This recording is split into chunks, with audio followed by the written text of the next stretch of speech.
Welcome to another edition of the GM Shuffle with Michael Lombardi, presented by DraftKings and VSiN. I'm your host, Femi Abebefe. As always, make sure to subscribe, rate, and review wherever you get your podcasts. Our producer, Elliot Bowman, with us on the ones and twos. Michael, you've been making your way all across the country. Where are we at? What's the latest with the road trip? Oh, man, I am in Albuquerque, New Mexico, the home of the University of New Mexico Lobos. Ricky Pitino, the head basketball coach here. It's been pretty good. I got to say, it's been fun to tour, stay on Route 40, the U.S. Highway 40 the whole way, and kind of take part of the country and see different landscape, and look like you were Lewis and Clark exploring. You wonder if you go back in those times. I'm often reminded of a Twilight Zone episode when I'm taking this kind of these trips. And there's one great, they're all great, the Twilight Zone, but one of them is this cabin, this family with wagon trains are going across, and they have one of these kids that are really sick in the wagon train, and they don't know what to do. And up ahead is this like little bluff. And so the father says, let me go up to the bluff and see if there's water or if there's a lake somewhere where I can go. So he goes up to the bluff, and when he gets up to this like little hill, he sees a highway with cars racing by. Meanwhile, he's got a rifle from 1840 and it's 1960 there. So he's startled. He ends up going to the gas station, which is down the road, and he collapses, and they don't understand. The townsfolk don't understand who he is, but he tells them his son's sick down the hill. They look down the hill. They can't find him. Eventually, they give him penicillin to take to the son, and he goes back down the hill and he camps. And when he's in the gift shop, when he's in this gas station, he reads a book about what's going on in the world. And in the book, his son is a doctor. And so, it's like he sees the future, and so he doesn't mind going back. And I just wonder, when I'm driving across this and I see this landscape, it's like, holy shit, like this is like, what were those people thinking? What were they thinking as they saw this like unbelievable vast land in front of them? It's kind of remarkable. It is remarkable. And that's one thing that I've always had on my bucket list, is to go ahead and do a cross-country road trip. I've never had the excuse to do it since I've mainly been on the West Coast for all of my career here. But maybe some point I'll make the You should. I'll tell you the other thing. You should do it. It's humbling. It's really humbling. I had now, again, I'm going to give you shit about this now. In season 5, I think, Christy, Adriana, I'm going to have to give you a spoiler alert here. Adriana she basically gets trapped into giving evidence to the FBI. And in season 5, they're at wit's end with her. My man, Frank Pellegrini from the FBI, they basically have her as an informant. And so she goes home to tell Chrissy, let's get a better life. And then Chrissy says, okay, let me go clear my head. And he goes to a gas station, and he sees a family loaded with a bunch of stuff. And he has a moment, and he sees this car, and he says, that's not the life I really want. I don't want to be a family of 4 traveling. I like my life better. And then you see it shift.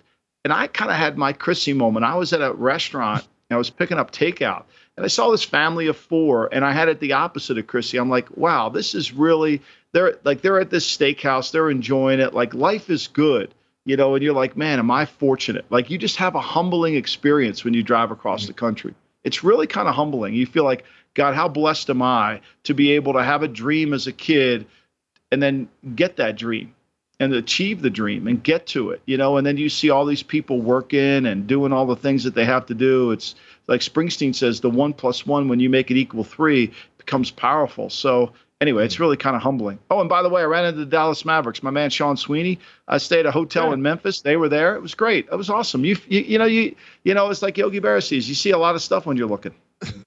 Oh, there you can say hi to Luka Doncic, Kyrie Irving, the whole crew with the Dallas Mavericks there in Memphis. I do have a question for you, though. On your cross-country road trip, did you run into Jalen Ramsey on that trip? Because Jalen Ramsey's making that cross-country road trip going from L.A. to Miami, and that's where we'll begin this legal tampering period day here as the NFL free agency officially will kick off coming up noon Eastern, 9 o'clock West Coast time. The new league year begins on Wednesday, but let's get real. The legal tampering period is really what kicks this thing off. And yesterday afternoon, we saw that the Dolphins made the trade with the Los Angeles Rams to get the all-pro cornerback Jalen Ramsey, giving up a 3rd-round pick this year and tight end Hunter Long for Jalen Ramsey. This we knew was coming toward a head eventually because Ramsey was looking for a new deal. He wanted some more money, and we saw that the Rams were looking to get some draft picks. But I think the initial reaction from most people was, wow, that's all it took to get Jalen Ramsey. Was that your takeaway? Yeah, well, yeah, because I mean, nobody wants to pay more. I think that the ripple effect of this is, what does Miami do with Xavier Howard? And he hasn't played well in 2 years, and his cap number is huge, and so they're going to have to figure out what to do there. I get the sense that they would cut him or try to trade him. Feel like, okay, this is what we talked about last week on the pod. We'll trade a 3 for Ramsey and Hunter Long. And then maybe we can get a second round pick for Xavier Howard. So basically we swapped out guys. Now it's going to cost you more money because I think the Rams were fairly honest with teams saying, look, he's not going to play for the $17 million. I think the Rams were not like, hey, it's buyer beware. You risk it. I think the Rams were fairly forthcoming in that, knowing that this is going on. And because of their honesty in the negotiations or in the trade talks, I mean, they knew that he, that the team taking him was going to have the cap room to deal with the problems that were going to be occurred. Look, I think Ramsey's a great player. Is he a consistently great player? No, by no means. I mean, I think he had his moments last year where he was good, and he had his moments where he was not very good. And to your point with the contract, Ian Rappaport of NFL Network tweeted this out yesterday, saying that Jalen Ramsey, with an adjusted contract, has 2 years fully guaranteed left to complete a deal that averages $20 million per year. He got an additional $25 million guaranteed as a part of the trade. So he wanted to go to Miami. That was his preferred destination. My guess is that he had maybe a short list of teams that he would go to that he thinks are maybe Super Bowl contenders or could compete at a high level. And him having played college in Florida, I know he's from Nashville, but he's obviously spent some time down there starting his career with Jacksonville. Maybe he just wanted to go back and he thought that Miami was his best opportunity to try to win and also get his money on top of everything else. Yeah, and what's fascinating is the Miami has redone Xavier Howard's contract already, so they've lowered his paragraph 5 down to the lowest level that they can get it. His cap number's $10 million. And so if they were to trade him, it's a tradable contract. He's 30 years old. He hasn't been very good. So that to me, I would expect them to try to do something on that deal. Look, there has been, Femi, almost $250 million that has been exchanged, whether it's through cap release, whether it's through restructures, like we saw Tyreek Hill restructure his deal. We just see Deshaun Watson restructure it. They didn't restructure the deal. All they do is convert that paragraph 5 into signing bonus, and then it lowers their cap numbers. So there's a lot of teams that are doing the maneuvering behind the scenes, and Miami's been very active in that area. And so that's why they were able to fit him in. But I don't know how you can have all this money at two corners. They have a quarterback on a rookie contract, but still, I think they're going to have to do something with Howard because Howard's, he hasn't played. People have been running by Howard. I don't know if you've noticed that, but they've been running by him.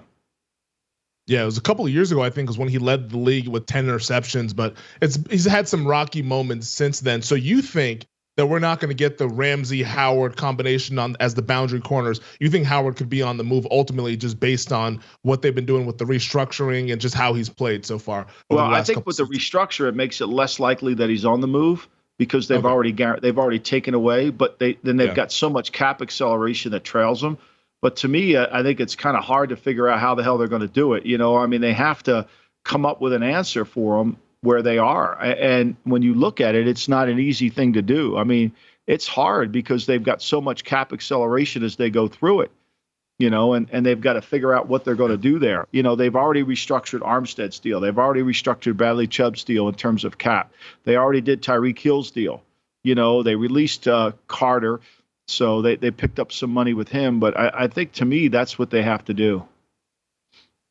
Before we set the table for the rest of free agency, once again, the legal tampering period is going to begin probably right as this podcast drops into your feed here. Yeah. What's the latest on Aaron Rodgers? We saw him talk to Brandon Marshall over the weekend at his flag football deal in Southern California. He said, stay tuned, and a decision is going to come pretty soon here. My guess is that we get something at the start of the new league year at the latest. Maybe something comes today. Do you think that we are getting closer to a decision with Rodgers finally committing to the New York Jets, or could he throw us another curveball because you never know what to expect with that guy? I kind of get the sense that, as we said 2 weeks ago, we think he's playing. I think this is a lot about recruiting, a lot about the contract. We saw Mark Murphy's commentary about he wants to make it happen, which I feel bad for Gutekunst, the GM up there, because he's kind of like, he took away any leverage that he would have. I mean, one of the things that you want to do in a trade is say, hey, look, we'll just make him play for us, or he'll retire and give us back. You have to have some strength in a negotiation. And Murph just could give a shit. He just, we're moving on. Like, okay, Murph, thank you. We all know the world revolves around you up there. So, it makes it harder on him to do it. But I mean, would you be shocked? I mean, to me, the stunning news wouldn't be that he went to the Jets. The stunning news would be that he's not playing. I mean, I think it's all done. I think it's all about the contract. I think that's the final piece. I don't think Woody's going to fly across the country to convince him to play. Like, if you got to convince a guy to play, do you really want to trade for him? Like, that's never been a good thing. There has to be that love to play. There has to be that feel, I want all in. Now, you got to have time. I understand that, but that competitive juice has got to fly. Now, my takeaway from Mark Murphy's comments about how he was speaking about Rodgers in past tense, pretty much acting like he wasn't on the team anymore, even though he's still technically on the team. My takeaway from that was kind of what we talked about last week, was that, hey, maybe the compensation, the trade package is already done, and we're just waiting for Rodgers and the Jets to figure out the contract. It almost feels like, all right, the negotiating side of this between the Jets and the Packers is over, and now it's the negotiating side between the Jets and Rodgers. Yeah, I think that's right. I think that's dead on right. I think there's no doubt. I think, to me, that's the conversation. Is they know, and maybe that's why Murph was so forthcoming and letting him go, because he already knew the compensation was in play, that they didn't have to do any more work on that. So for me, I would say that's probably right. And so that would move on. I mean, like, okay, he goes to the Jets, and what does that mean? I mean, you got Hackett there. They're comfortable with the offense. I mean, now we'll see where it goes with the Jets, and we'll see what it costs. I get the sense that maybe they got to give up their 2 and maybe something else, but I thought it was going to be. I know they wanted a 1 originally, but they probably couldn't get it because there's really who are the Jets competing against? I mean, let me ask you that. Nobody, it seems like, because we've seen these other teams kind of move on towards the draft class, and Carolina getting that number 1 pick. We'll touch on that a little bit later. The Raiders haven't really shown any sort of interest of going gung-ho towards Aaron Rodgers. So I don't really see the destination. I don't think that. I don't get that sense. I mean, I think the Raiders are looking for a long-term solution. I think they're looking for a short-term and a long-term solution. I think that's really what they're looking for. They're looking for somebody to say, okay, we need to get this guy for the short term. We'll need to get that guy in the draft for the long term, and go from there.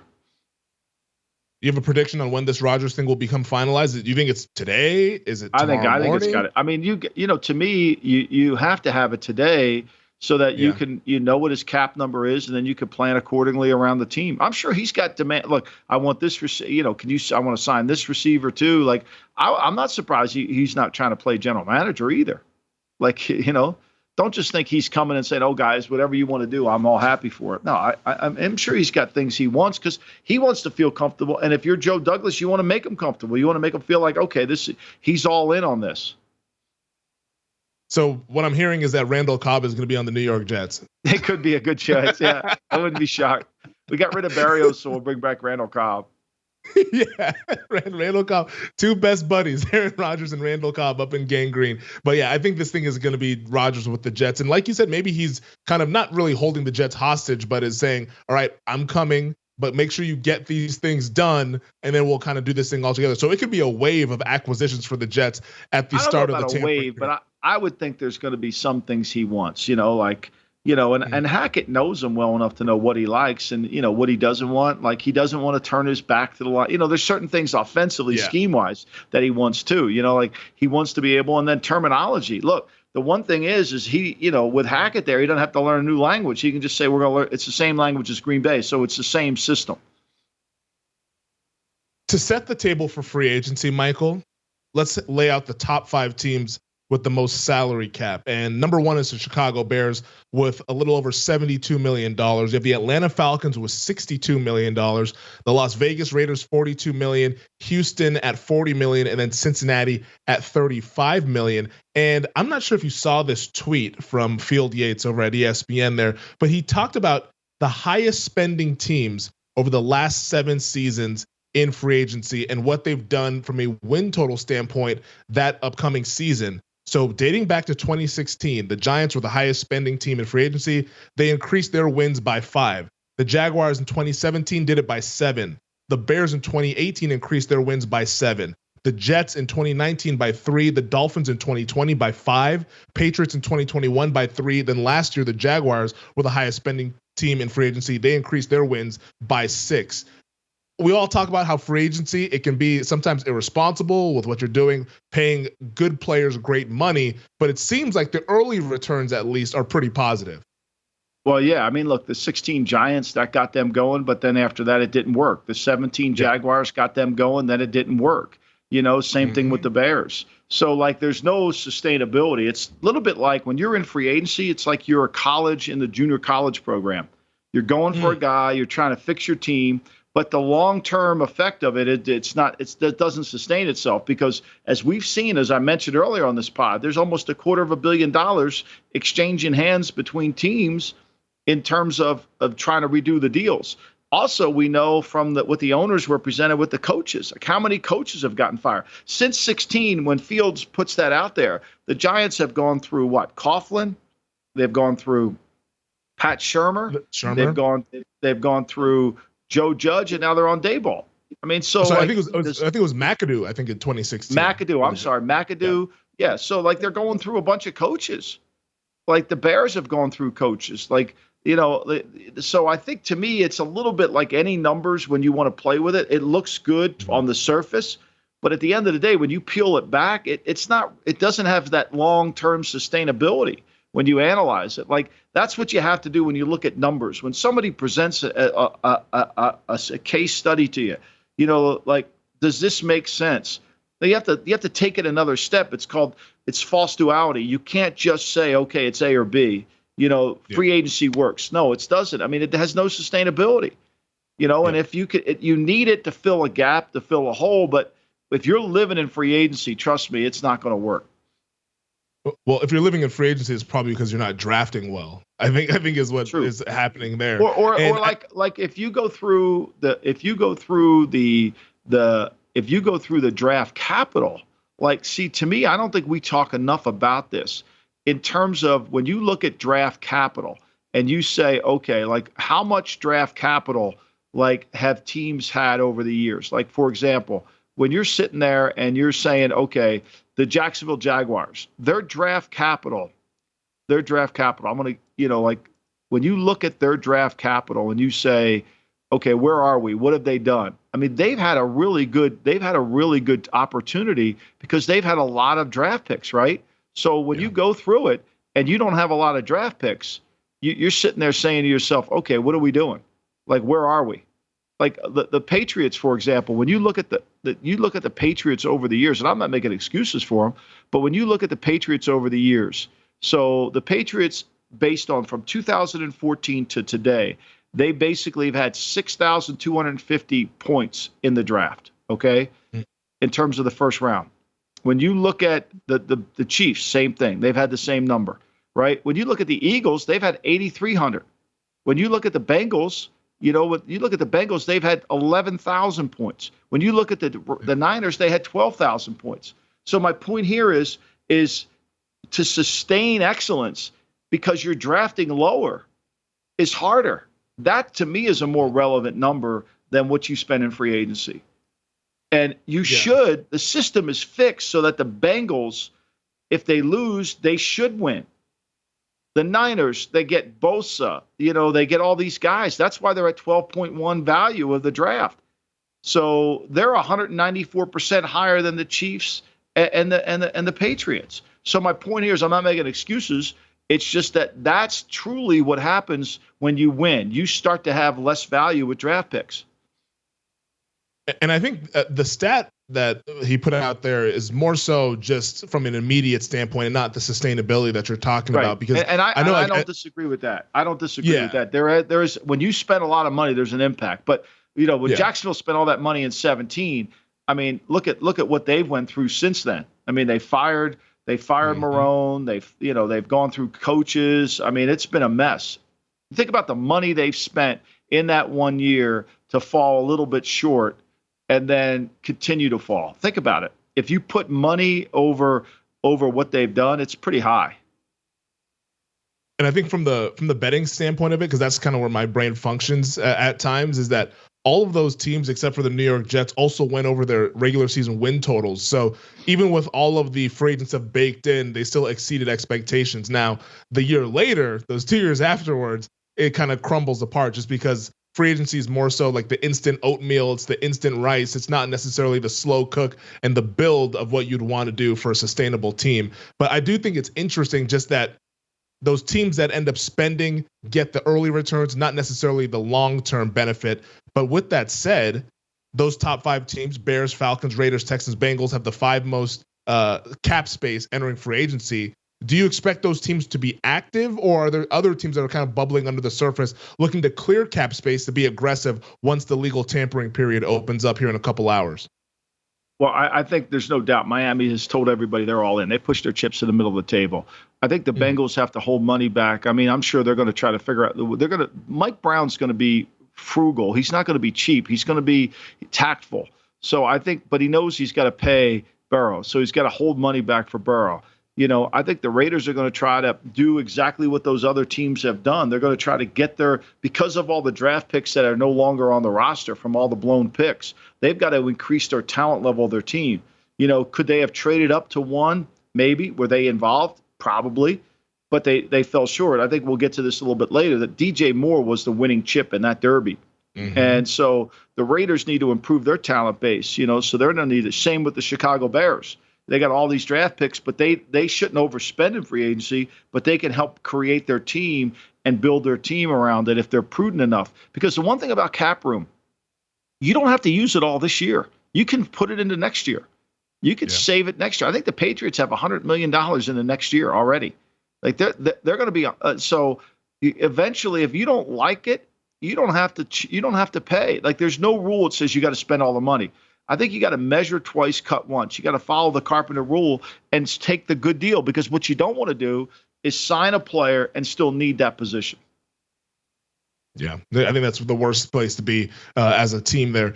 Michael, let's take our first break. On the other side, we will get into the trade that you mentioned. Friday afternoon, we saw a shakeup at the top of the draft. Carolina now picking first overall. We'll break it all down. This is the GM Shuffle. All right, we saw over the weekend the blockbuster trade at the top of the draft between the Carolina Panthers and the Chicago Bears. The Panthers going up from pick 9 all the way to number 1 overall to presumably select their quarterback of the future. And it was a hefty haul that they had to pay Chicago. They gave up pick number 9, pick 61 in the second round, a first-round pick in 2024, a second-round pick next year, or rather 2025, and then wide receiver DJ Moore. And you hinted at it, Michael. You think the player was the biggest part of this deal and why Chicago went all the way down to 9 with Carolina?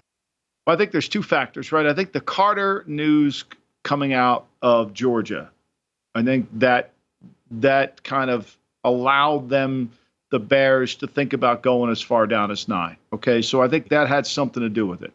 I think the second part was DJ Moore. You're going to get a receiver who the Panthers just signed to a contract. So you don't have to worry about redoing this guy's contract. You got him signed. He's on your team. So you got him on, what his cap number is, and you're just paying paragraph 5. You don't have to give him a signing bonus. So that's a huge deal. And he's a good player. Is he a number 1 receiver? No, but he's a really good receiver. He's a really good receiver. So you get a really good receiver, and you get the compensation, and now you're going back to 9, and you're saying, okay, it's not really where I wanted to be, but why not? I'm here, and I'll probably get a good defensive player. Maybe I'll get an offensive lineman. I don't know. So I think you kind of handled that. I thought it was a really good deal for the Bears, assuming, and this is a big assumption, they hit the picks. Because remember, we're going to figure out this trade. We're going to say, okay, the Panthers take Bryce Young, and that's what I hear. I hear it's Bryce Young. Now, could it be C.J. Stroud? The betting market thinks so. I think there's kind of a little bit of a back and forth. I think it's Bryce Young, but I think it's back and forth.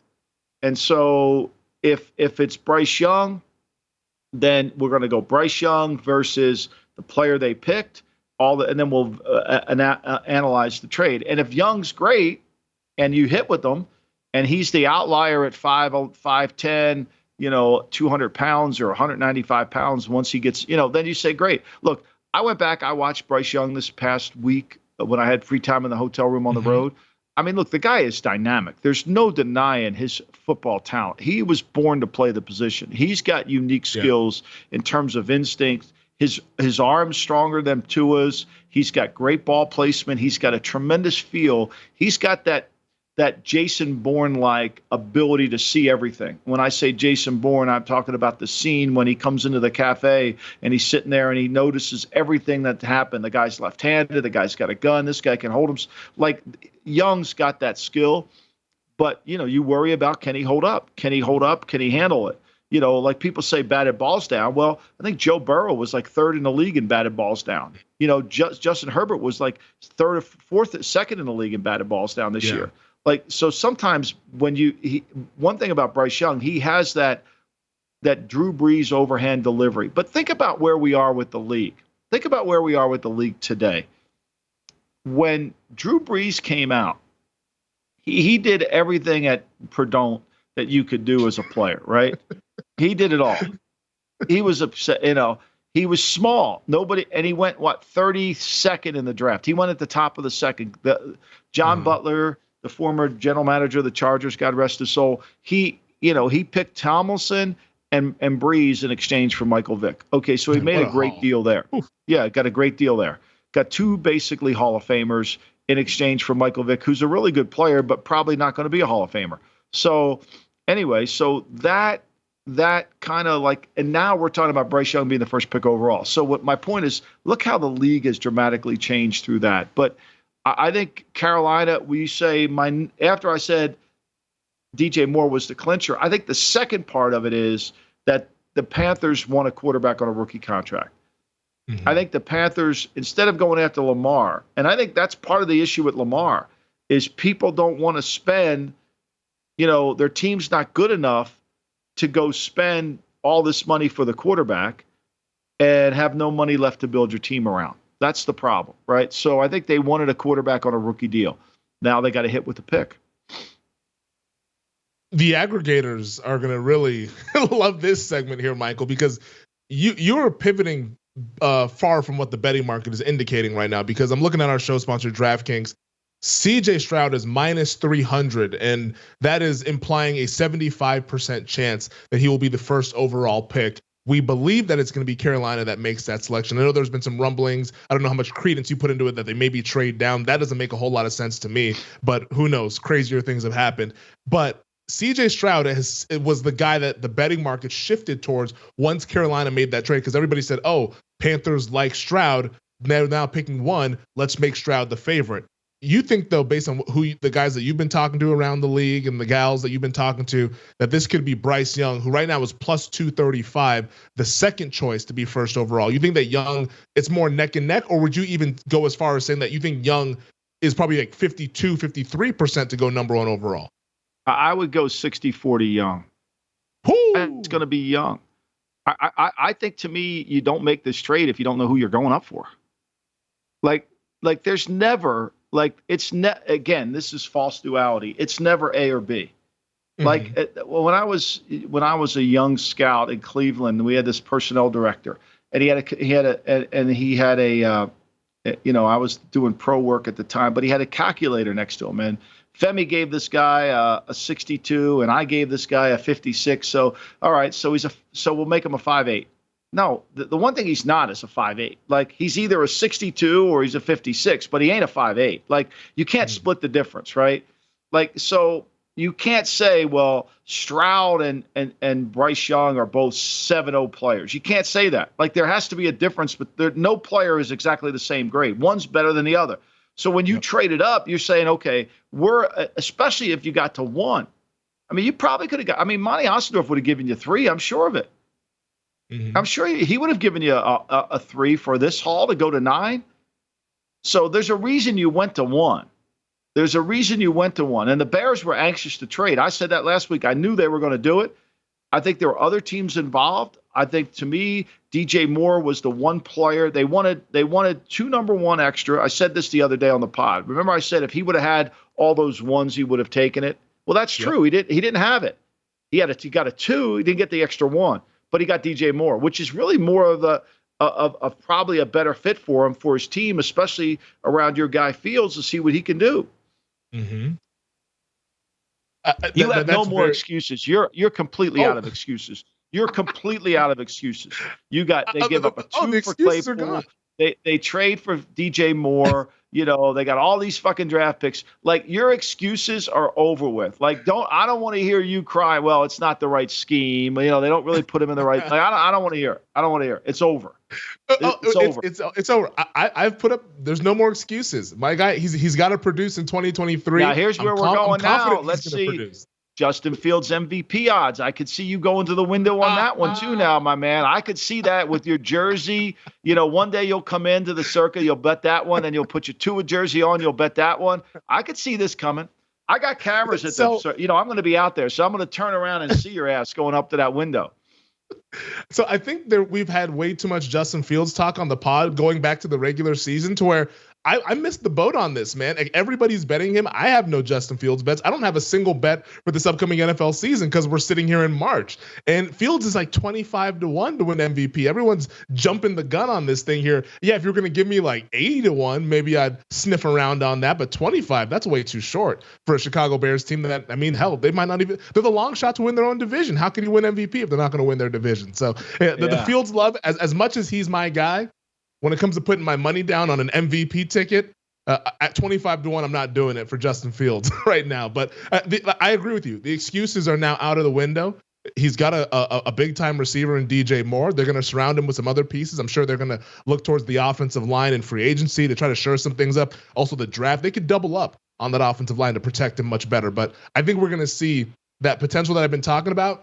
It's going to come to fruition in 2023. I'm confident in my guy, Michael. I'm confident. We don't need the excuses this year. Well, we'll see. We'll do it. But I do want to go back to the Bryce Young point, though, with Carolina that you're bringing up here, that you think that Young is the favorite to go number 1 in your eyes.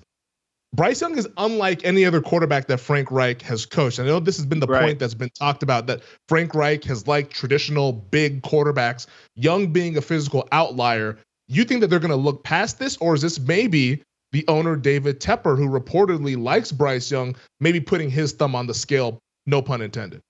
Well, I think he is putting his thumb. I think David Tepper's I think David Tepper's a huge influence in this. I mean, David, and so it should kind of be this way, right? I've often said this, like, the owner should be the driving force on what kind of team he wants to build, right? Mm-hmm. And I could see Frank Reich saying, look, I played the position with David. Like, it's going to be hard for him to stay healthy. I could see that conversation, right? I could see that. However, that being said, I think, to me, look, you can't, and I've knocked Bryce Young a ton. I mean, like I've said many times, I didn't get the 5'10" memo that they're back in vogue. I get that. But when you watch him go back and watch the Georgia game in the championship. Like, there's some incredible plays he makes there. Now, I think you got to design the offense specifically for him. I think he has got to be in shotgun more than ever under center, right? And I think you've got to have a lot, but he's so instinctive and he's got such awareness for the game that he plays quick-minded.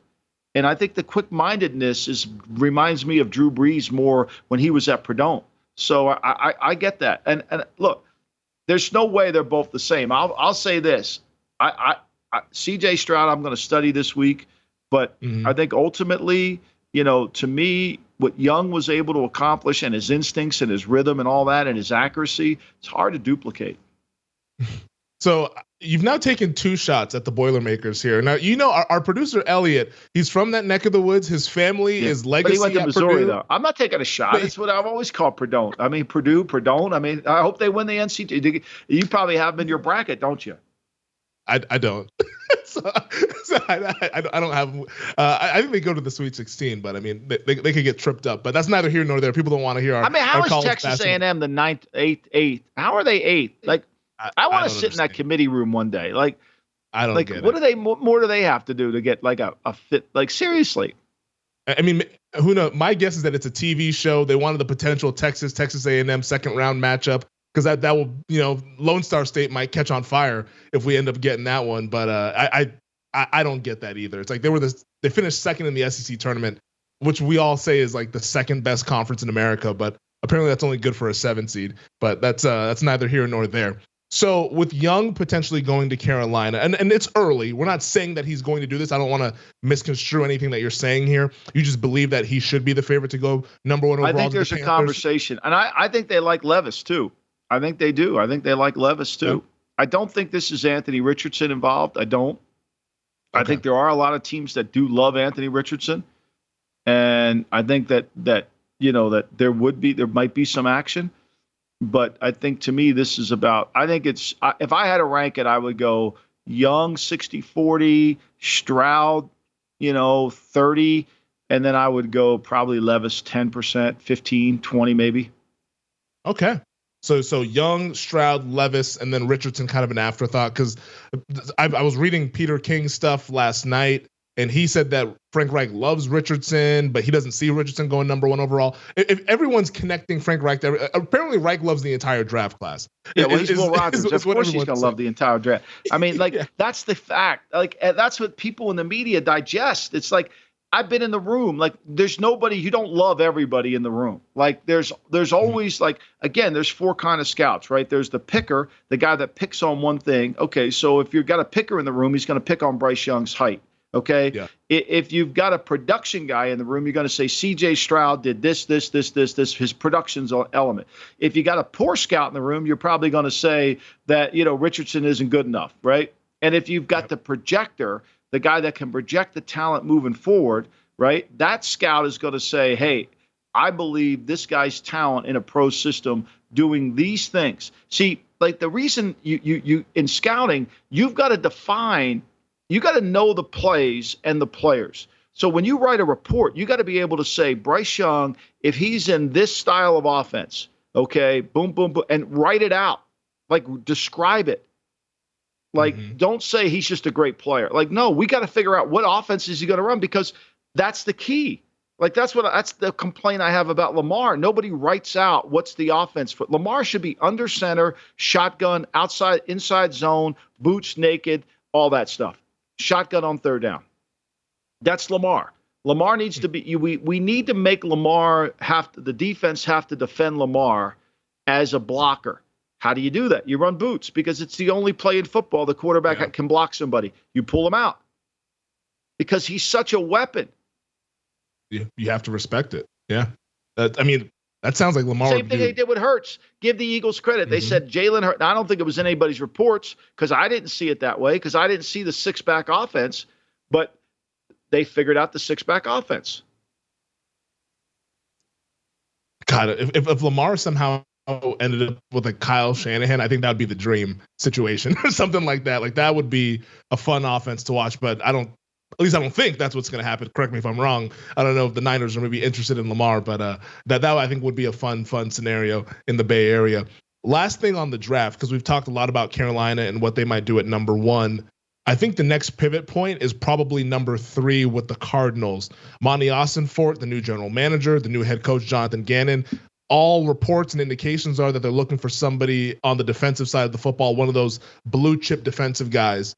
Do you see Carolina, or rather Arizona, moving out of number 3 to one of these QB needy teams? Like, let's say one of these teams falls in love with the talent of an Anthony Richardson, whether it's Indianapolis moving up 1 spot, or maybe Seattle moves up a couple spots, or the Las Vegas Raiders go from 7 to 3. Would you guess that the Cardinals end up moving out of that pick number 3, or could they just fall in love with one of the top defenders and say, hey, we just want to take this guy here?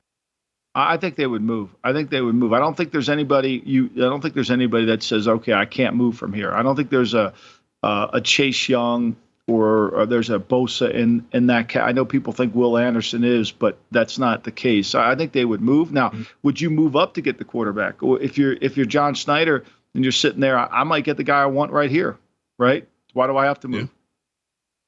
I mean, a lot of it's going to come down to what does the Houston Texans do? If the Texans sign Garoppolo, which they're in the Garoppolo market, right? If they sign Garoppolo, do they still draft one? Probably. I mean, if the Raiders sign Garoppolo, do they still draft one? Probably. Like to me, it's a little bit like Geno. Garoppolo and Geno are kind of similar, that you're going to sign them to a deal. Yep. You're going to get a good player, whatever anybody thinks. I mean, Garoppolo's won a lot of games in his career. You're going to get a good player. You can run your offense. It's not going to be overly expensive. It's not going to be ridiculous. You're going to have him for 2 or 3 years, and you go from there. Yeah, the whole double up thing that we've talked about here. I think that's how teams can address the most important position at quarterback there. So we assume Houston's going to take a quarterback. There's been rumblings about the Texans maybe going defense, but I think that they're probably going to go quarterback to try to get that QB of the future. Could see many as 3, maybe even 4 quarterbacks go at the top of that draft there, to where one of those teams like in Arizona or Seattle could be sitting and having one of these premier defenders fall to them. A lot of time between now and the draft, but it's going to be a lot of interesting discussion here. But I think the most interesting point that you brought up there is that Carolina could be zeroing in on a quarterback and not the one that the betting market thinks. That I do think is very, very fascinating. Michael, let's take another break. On the other side, we'll talk Garoppolo. We'll talk some other top free agents as the legal tampering period is about to begin in the NFL. All right, a couple hours from now, or maybe as of you getting this podcast, we like will you see think anybody's waiting for a couple hours. Yeah. Like these fucking phones are like, are you kidding me? Like these phones are ringing up. Like the tampering period began in Indy, right? Well, I mean, like the agents are having meetings with teams, Yeah. They talk about their players, this players. I mean, what's the big deal? Like you're either in it or you're not. And you listen and you figure out, okay, let me go back home. Let me see how this works. You really got to do a good job of modeling your team now. You got to say, okay, if I sign Garoppolo, I pay him Y, then I do this, this, and this. If I trade for Bryce Young, I do this, this, and this. If I trade this player, I do this. If I trade for Jalen Ramsey, I could trade Xavier Howard. So you're constantly working on models, and so you're constantly trying to do it. And this market is not like, okay, there's no great receiver in this market. I know Jacoby Myers is going to get a lot of money, but the guy averages a touchdown one every 27 catches. It's hard to pay a lot of money for that, but teams will. He's a good slot receiver. But, I think there's a lot of variables that you have to kind of navigate yourself through.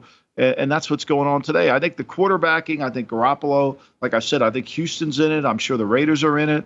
They got to get a quarterback, and then what happens with these? And then, of course, the Aaron Rodgers domino. Once that falls, where's that go? Right? That puts the Jets in play. Once these teams get quarterbacks, right, then the other teams, then the quarterback market shrinks. Like if Rodgers goes to the Jets and Garoppolo goes to the Raiders, let's say, then, okay, where does, the Colts are saying, okay, draft.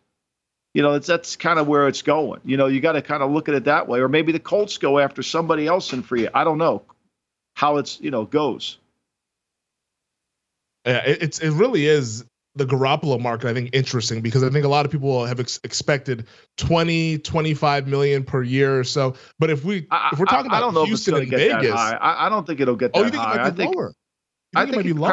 I think I think we have to, again, fans, right? There's 2 deals. There's soft money, which is the number the agents give you. And then there's the hard number. Like, what is the actual number? What is it going to be for 2 years? And one thing about quarterbacks, like, who cares? If you sign Garoppolo, do you really care how much guarantee you give him for 2 years? Because he's going to be your quarterback. Like, he's going to play. Yeah. Geno Smith, he's going to play. Right? Like like the Watson contract on the paper, guaranteeing him that contract really isn't a big deal. He's going to be your quarterback. The problem is who they gave it to. Mm-hmm. It's like, it's not really an issue. Like if you think Lamar Jackson's going to be your quarterback for 5 years, why wouldn't you guarantee him for 5 years? Why wouldn't you just do like a basketball contract, guarantee $35 million a year for 5 years? Okay. And then it's all, and then give him, like that's low for an average, but I'm just saying, why wouldn't you do that? Yeah. Especially when it's a guy that tilts the field. He's going to be right. And then you got to take out insurance to protect yourself for his injury. No, yeah, I do. I agree with you for the quarterbacks. I don't, like we said, like you can't overpay for great. You can overpay for good, but you can't overpay for great. Is I think one of the running themes over this next couple of weeks for this podcast with a big free agency. I think to me at least I'll be in Vegas tonight. So tomorrow I'll be on my show. I'm back from my vacation, so I'll be on the show, and I know you'll be around, so I have a feeling we'll be dialing the bat phone up for emergency pods because I'm sure something's going to fall. I mean, I'm gonna let Millie drive today because I have a feeling that there's going to be a lot of stuff happening in between now and by the time I get to Vegas. Yeah, no, I would guess that as well. The quarterbacks, we've talked a lot about those guys. I want to talk about the defensive tackle market because yesterday we saw the Commanders give Daron Payne the big extension, 4 years, $90 million, I believe around $60 million of it guaranteed. What is that going to do for Javon Hargrave, who's now an unrestricted free agent coming off a double-digit sack season, and also Denver's Draymond Jones, who a lot of people have been talking about as a guy who might see some big money, bigger than some fans think, on the open market? I'll tell you, David Omeniata, the kid from the Saints, is probably more popular than anybody. He's probably the hot commodity out there because he's a little bit of a lower level than those two guys you mentioned. He's not, Hargrave's going to carry a big number. And I think a team like, a team that has that kind of cap room goes after it. I mean, Hargrave, you don't get that much pressure. I mean, look, Payne doesn't rush the quarterback like Hargrave does.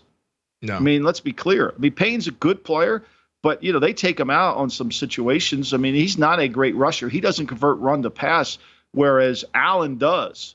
To me, that's what you want. That was Al Davis's big thing. Who's converting run to pass? Like, who can transition? Who can Fred Flintstone? When Fred Flintstone used to get his feet going in his car? Like, who can do that? That's what you're looking for. You're looking for Fred Flintstone at playing defensive line that can convert it. Get those feet moving there. But yeah, it's interesting that Washington gave Payne all that money because Allen is already on a big deal. I'd imagine if Chase Young has a bounce back season now that he's healthy in 2023, they're going to want to pay him. I get that Sam Howell is on the rookie contract. And they're just protecting assets for the new owner. That's all they're doing. They're protecting the assets for the new owner. Yeah, I guess so. Well, shout out to whenever the new owner is going to get there in Washington. I know they've been desperately wanting that to happen. In the secondary, Jesse Bates, who played on the franchise tag this past season, is now unrestricted. Jamel Dean is an interesting corner. James Bradbury, who we've talked about, he wants big money in free agency, as does Chauncey Gardner-Johnson, who I thought was one of the kind of chess pieces for the Eagles defensive back group this past season here. Which of these corners do you think is the best option for a team to pursue? I think Chauncey Gardner, because he gives you some versatility. Dean, he can get called for defensive holding almost every play. Plus that rush in Tampa really helped him. So Bradbury's his own corner for me. I mean, if somebody pays him, it's got to be the right system. It's all scheme fit for those guys, right?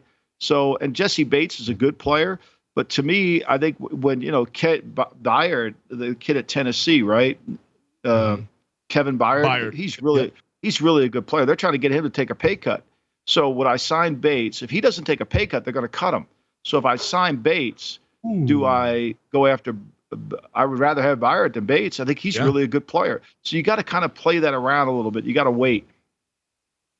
Oh, Kevin Byard. Wow, that's an interesting one because he's a former All-Pro. He's a heck of a player. He's a really good player, but they're trying to get him to take a pay cut. He doesn't want to do it. Now, this is where the rubber meets the road. Who's, are they bluffing? Are they not bluffing? I mean, they got cap issues. I mean, that team's in a mess. In a mess. So, I mean, Femi, I got to hit the road, my man. I got to hit the road. If I don't get to Vegas by tonight, I'm going to be in deep trouble. All right, let's wrap up the pod here then. Michael, you're going to get on the road, and whenever we get some Rodgers news or whatever, we'll figure out our situation here. But yeah, if there's breaking news through the night, we'll have a pod tomorrow. Don't worry. There we go. That does it for this edition of the GM Shuffle. Thank you to our producer, Elliot Bowman, with us on the ones and twos. Thank you to you, Michael, taking time out of your road trip. You're going to see the rest of the country, and then you'll be here in Las Vegas, where I reside right now, and we'll have a lot of fun this upcoming month and going forward here. But thank you to DraftKings. Thank you to VSiN. And I will talk to you soon, Michael, as free agency, new league years upon us, and it's going to be a whole lot of fun. Yep, Justin Fields MVP ticket. First thing I'm doing when I get to Vegas. I'll see you, Femi. Thanks. There you go, buddy. Thanks, Elliot.